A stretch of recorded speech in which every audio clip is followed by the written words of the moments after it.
berhusnuzon kepada saudara muslim, berbaik sangka kepada orang beriman. Maka terakhir saya sebelum pulang dari Temboro, saya sempat sowan sama Romo Kiai Umar Fatullah.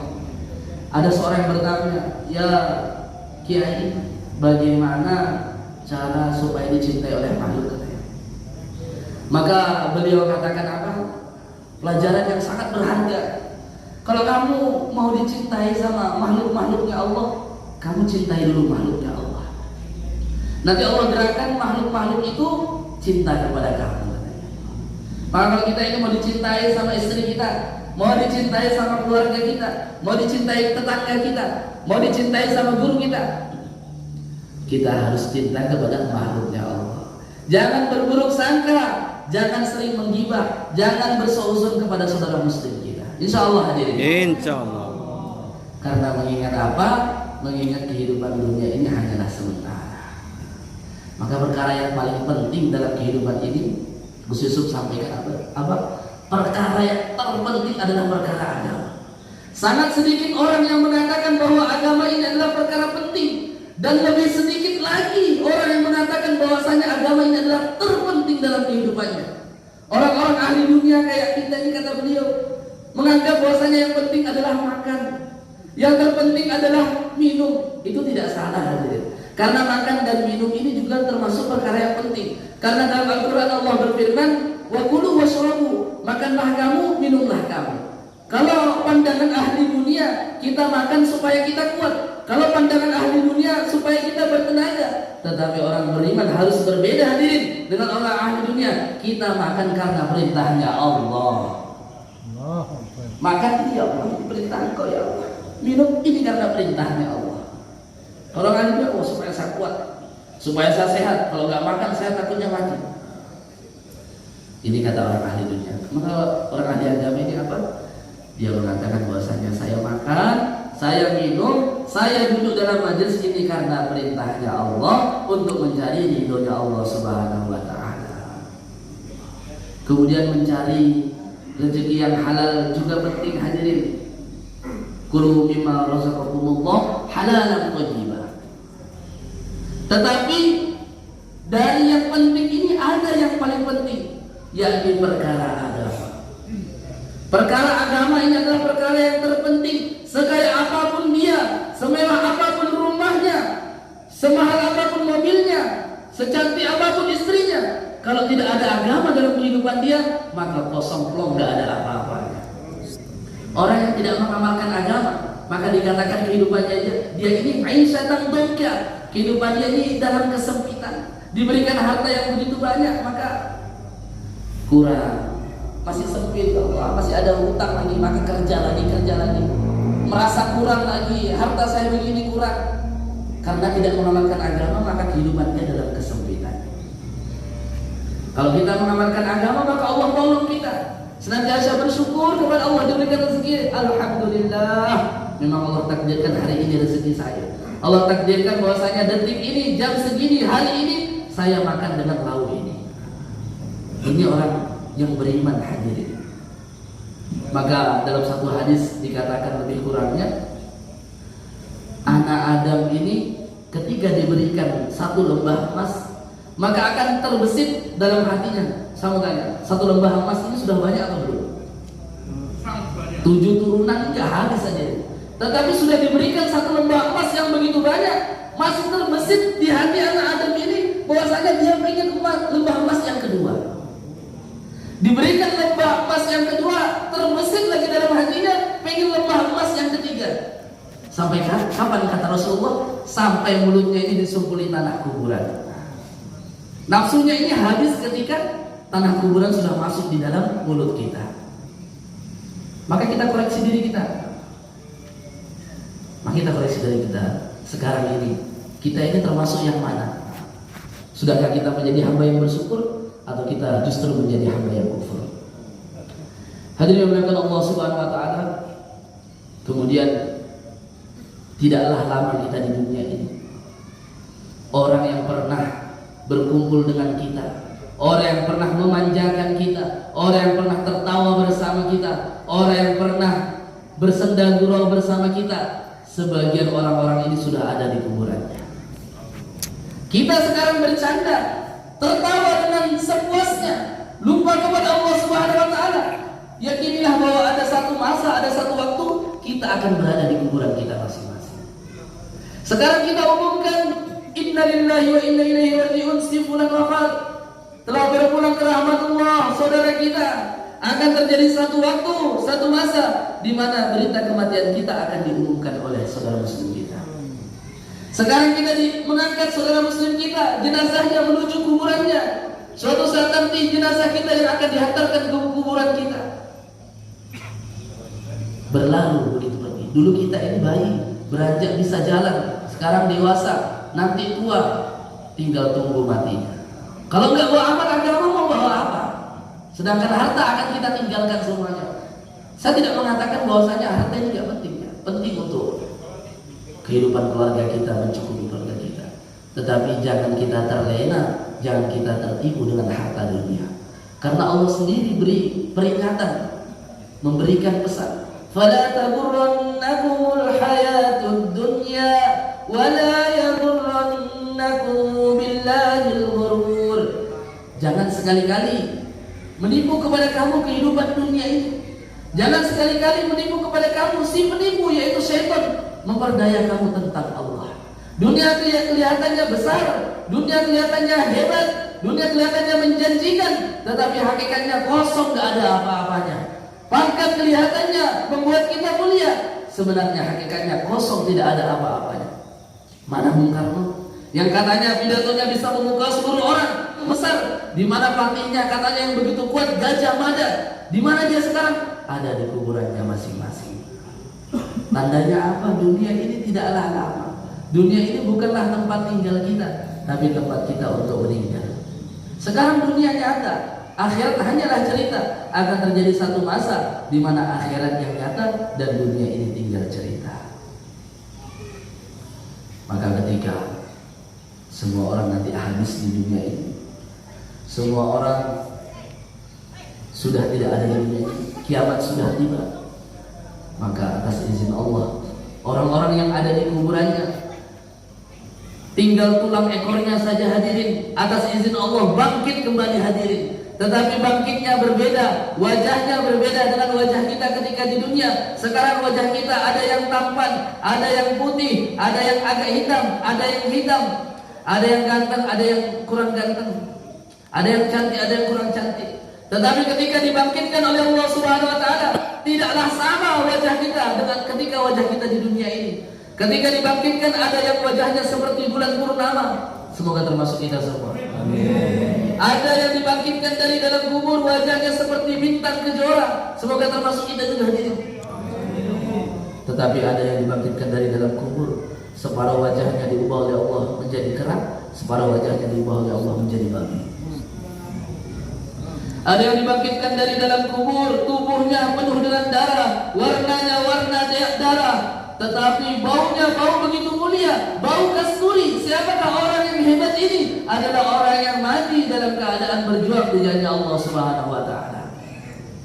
Ada yang dibangkitkan dari dalam kubur, labbaik Allahumma labbaik, labbaik la syarika laka labbaik. Orang yang selalu memuji Allah. Siapakah ini? Labbaik Allahumma labbaik. Ini adalah orang yang hajinya ini haji diterima oleh Allah Subhanahu wa taala. Dia berangkat haji bukan karena ingin dipanggil haji, tetapi berangkat haji karena untuk ini perintah Allah dan untuk mendapatkan ridhonya Allah. Maka pangkat-pangkat begini tidak perlu kita sombongkan. Diridhoi Allah atau tidak? Kalau diridhoi Allah kita untung. Kalau enggak diridhoi Allah, buat apa? Karena manusia di dunia ini seluruh manusia memuji kita, meninggikan kita, tetapi yang menciptakan manusia, yang menciptakan seluruh alam semesta tidak ridho kepada kita, maka kita akan menjadi orang yang paling gagal. Sekalipun orang seluruh dunia mencaci kita, menjatuhkan kita, merendahkan kita, tetapi yang menciptakan seluruh alam semesta ini, yang menciptakan seluruh manusia di dunia ini ridho kepada kita, maka kita akan menjadi orang yang paling sukses. Dan kata Rumi almarhum, orang yang sukses ini orang yang bagaimana hadirin? Orang yang sukses ini orang yang dalam keadaan kaya, dalam keadaan miskin, dalam keadaan sehat, dalam keadaan sakit, senantiasa memuji kepada Allah Subhanahu wa taala. Orang yang sukses adalah dalam keadaan seperti tadi, dia senantiasa taat kepada Allah Subhanahu wa taala. Inilah sukses yang sebenarnya. Ukuran kesuksesan bukan dilihat dari jabatan kita, bukan dilihat dari harta kita, bukan dilihat dari otak kita, kepintaran kita. Kalaulah orang mulia karena jabatannya, maka tidak akan ada yang lebih mulia daripada Fir'aun. Tetapi Fir'aun diberikan jabatan, tidak mau beriman kepada Allah Subhanahu wa taala. Apa jabatannya sekarang? Laknatullah alaihi. Diberikan kekayaan yang begitu banyak. Kalaulah orang mulia karena hartanya, tidak akan ada lebih mulia daripada Qarun. Kita lihat hartanya Qarun, bahkan gemboknya saja terbuat dari emas, begitu besar kuncinya. Tetapi tidak mau beriman kepada Allah Subhanahu wa taala, tidak syukur kepada Allah Subhanahu wa taala. Sekarang apa pangkatnya? Laknatullah alaihi. Maka ukuran kesuksesan yang sebenarnya, bagaimana agama ini wujud dalam kehidupan kita. Kemudian agama ini, kita ini mati membawa iman dan Islam. Maka untuk mendapatkan ini semua hadirin, maka perlu ada pengorbanan, perlu ada perjuangan hadirin. Kita lihat saudara-saudara kita berjuang menuntut ilmu. Menuntut ilmu agama adik-adik kita, Masya Allah. Maka Habib Quraish ceritakan itu, ada di dalam satu kitab, kata beliau, ada seorang hakim yang zalim. Hakim ini ketika memberikan satu keputusan tidak pernah adil. Hakim ini selalu zalim, memenangkan yang salah dan menyalahkan yang benar. Kalau mana banyak uangnya itu. Maka ketika itu hakim ini meninggal dunia. Ketika meninggal, dikuburlah jenazahnya. Ketika di dalam kubur, dia disiksa oleh dua malaikat. Maka ketika meninggal dunia, hakim tadi meninggalkan seorang anak, seorang istri yang sedang mengandung. Maka ketika itu istrinya melahirkan seorang anak laki-laki. Maka disayangi istri anaknya tadi oleh istrinya ini. Kemudian beranjak dewasa, maka anaknya dimasukkan ke dalam pondok pesantren. Maka di dalam pondok pesantren diajarkan satu kalimat yang hari-hari kita baca dan tidak asing di dalam telinga kita, dan tidak pernah kita tidak mengucapkan ini dalam satu harinya, yakni satu kalimat yang mulia, Bismillahirrahmanirrahim. Maka diberikan satu ilmu oleh ustadznya. Anak tadi begitu bahagia, alhamdulillah saya diberikan ilmu. Bismillahirrahmanirrahim. Mau berdiri dia bismillah, mau makan dia bismillah, mau tidur dia bismillah, mau berjalan dia bismillah. Maka keadaan di kubur tadi, Allah perintahkan kepada dua malaikat, wahai malaikatku, hentikan siksaan hambaku ini. Maka ketika itu malaikat kaget, ya Allah, mengapa engkau perintahkan aku untuk memberhentikan siksaan ini? Padahal dia ini adalah hakim yang zalim, hambamu yang zalim, ya Allah, kenapa engkau perintahkan untuk berhenti menyiksanya? Maka Allah berfirman, wahai malaikatku, aku malu menyiksa hambaku sementara anaknya sibuk menyebut-nyebut namaku. Baru bismillah hadirin. Bagaimana kalau anak kita hafal satu ayat, satu surat, 15 juz, 30 juz, kita menjadi raja. Jangankan di surga, di kuburan kita sudah bertumpuk-tumpuk hadiah datang kepada kita. Maka jangan kita sia-siakan anak-anak kita masukkan ke dalam pondok pesantren, kita belajar agama. Ketika di padang mahsyar dalam keadaan kebingungan, di padang mahsyar dikatakan lantainya terbuat dari tembaga, matahari hanya sejengkal dari kepala. Begitu panasnya, orang lupa dengan ayahnya, tidak ingat lagi dengan ibunya, sibuk dengan urusan masing-masing. Anak yang dicintai, seorang ulama kemarin katakan, anak yang dicintai ketika di dunia, ketika di padang mahsyar, bayi yang kecil yang dicintai ketika di dunia, rela ketika itu seandainya masih ada bayinya, rela untuk dijadikan sandalnya ketika di padang mahsyar hadirin. Bagaimana gentingnya ketika itu hadirin. Maka ketika itu dalam keadaan kebingungan, yauma yafirrul mar'u min akhihi wa ummihi wa abihi wa sahibatihi wa banihi likulli imri'in minhum yawma idzin sya'nun yughni. Saling tuntut menuntut nanti hadirin. Ayah menuntut anak, anak menuntut ayah. Wahai ayah, wahai ibu, mengapa engkau tidak memondokkan aku dulu? Kenapa engkau tidak mengajariku dengan perkara agama? Sekarang aku dalam keadaan bahaya. Allah sudah murka kepada aku, bagaimana ini? Dituntut. Maka suami menuntut istrinya, Wahai istriku, gara-gara kamu suruh saya cari dunia, sibuk dengan dunia, hari-hari mencari dunia, saya lupa kepada Allah Subhanahu wa taala. Saya sampai lupa menghadap kepada Allah, saya lupa menjalankan ibadah kepada Allah. Sekarang saya ini sudah mau hancur, sudah Allah murka kepada saya, maka saya akan celaka selama-lamanya. Maka istri juga begitu. Kenapa engkau menikahi saya dulu? Siapa suruh kamu suka sama saya, nikah sama saya? Dituntut aja karena tidak dibekali dengan perkara-perkara agama. Sudahkah kita bertobat hari ini? Maka kita nanti malam tobat panjang-panjang, nangis banyak, ya Allah, dosa saya, Allah, ampuni dosa saya, doa minta hidayah. Kemudian hadirin yang Allah Subhanahu wa taala, kemuliaan agama ini sangat sulit diukur di dunia ini. Maka kata Habib ini, kalau kamu ingin melihat mutiara yang bernilai tinggi, kamu tidak bisa datang ke warung kopi, di sana nggak ada. Kalau kamu mau lihat permata emas yang bernilai tinggi, yang harganya triliunan, kamu tidak bisa datang di warung ikan, di sana nggak ada. Kalau kamu mau lihat kemuliaan agama, maka kamu tidak bisa mengukur kemuliaan agama itu di dunia ini, karena dunianya sangat kecil, sangat sempit, sangat sedikit untuk melihatkan kemuliaan agama ini. Maka kalau kamu mau lihat kemuliaan agama di akhirat sana, kul mata'ud dunya qalil, jangan kamu ukur sesuatu yang besar-besar itu di dunia yang kecil-kecil begini. Nanti kemuliaan yang kita dapat ketika kita berjuang, ketika kita korban untuk agama di akhirat sana. Dan ini yang berat hadirin. Ketika sudah masuk taskil, maka setan sudah mendatangi satu-satu. Sudah ada di telinga kanan, sudah ada di telinga kiri. Bagaimana orang ini sudah diinjak punggungnya, matanya sudah ditarik di gantung-gantung, bagaimana kantung. Setan sudah duduki ini kita, bahu kita, dibisiki, gak usah pergi. Kalau ditaskin nanti gak usah pergi. Gak apa-apa kamu duduk, tapi gak usah didengarkan. Gak apa-apa kamu duduk, tapi ketika ditaskin gak usah berdiri. Mungkin saya lihat ciri-cirinya sudah banyak. Kasih pelelawan malam atas yang mantap.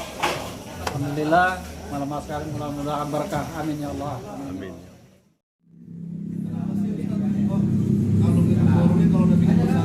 Sampai sekarang itu tuh, baru waktu kelas 1 apa namanya, baca bikin kan, apa ikut nak jatah kan pedes kacang aja gitu kan, nak jatah pedes kacang, tapi sama dia apa nak jatah pedes kacang hijau nih, udah sih kacang opo,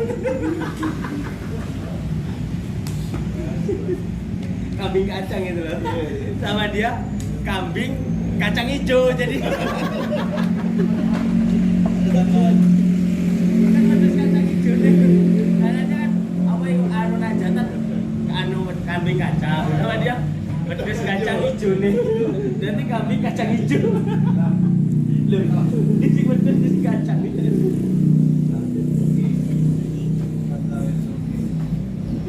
Wah, seneng kamu. Dari kamu.